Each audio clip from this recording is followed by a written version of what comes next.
Yo, what's happening folks? So I've put together a list of 14 things I think the new EA Skate game really needs. As for all its current flaws, it does play very smooth generally. Most of the physics and animations are great, and it does have a lot of potential. We all know it's in early access, so I'm not going to mention the obvious things everyone knows needs fixing, plus some of the missing tricks and features which EA have said will be added over the coming months. But I want to share some pretty simple things that EA could tweak or add to the game to help its longevity. Just some little features that I haven't seen people talk about that will make the game so much more dynamic and immersive for both skating and replays. By the way, this is coming from a more realistic skater's point of view. Sure, I enjoy doing some missions and performing huge crazy jumps sometimes, but the majority of time when I'm playing, I'm just chilling, skating around looking for spots to film cool tricks at for a skate edit. All the trick clips in this video are my own recordings. Now let's get into the list. Firstly, please turn off camera collision in the replay editor. Before the Season 1 update, we didn't have camera collision, and I could get nice and close to the skater to get shots like this.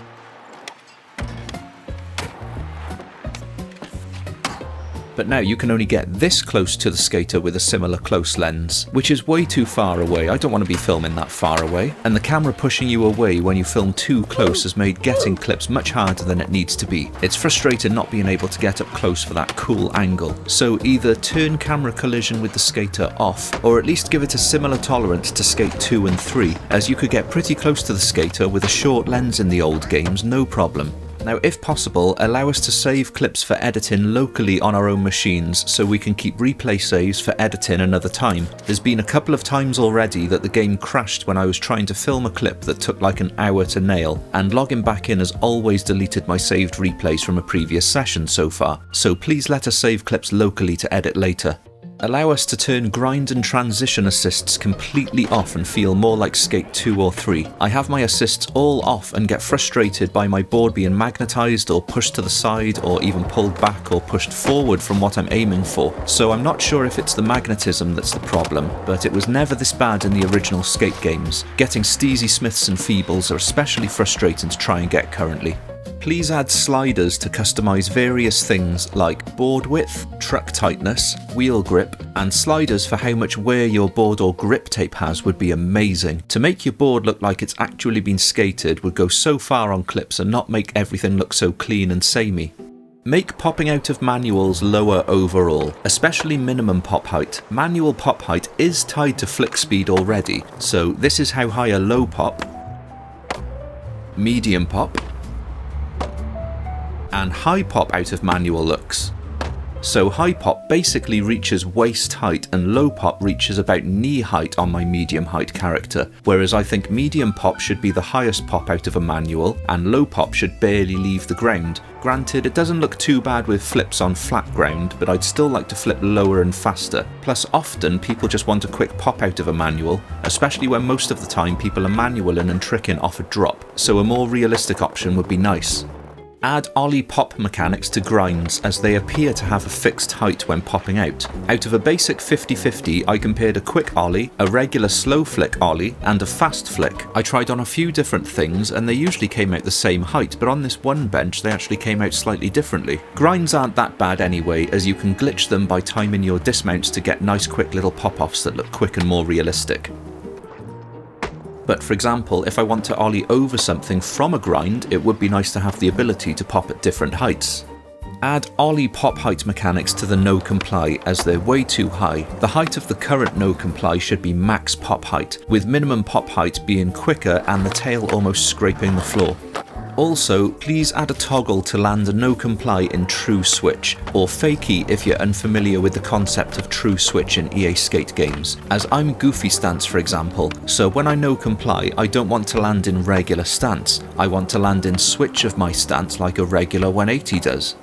It would be amazing if you add a variety of mid-trick arm and leg animations, maybe just tied to emotes, so we can perform more animation variety during tricks, as we no longer have trick cancelling like the old games. If you're unaware of trick cancelling in the original Skate games, many flip tricks had a custom arm and leg animation when you caught the board, so if you held the trick analog up or down before catching a trick, that animation for that trick would be cancelled and it would animate next time you did a trick, as long as that next trick doesn't have its own animation. So this was a great way of styling out tricks without custom animations like ollies, kickflips and heel flips.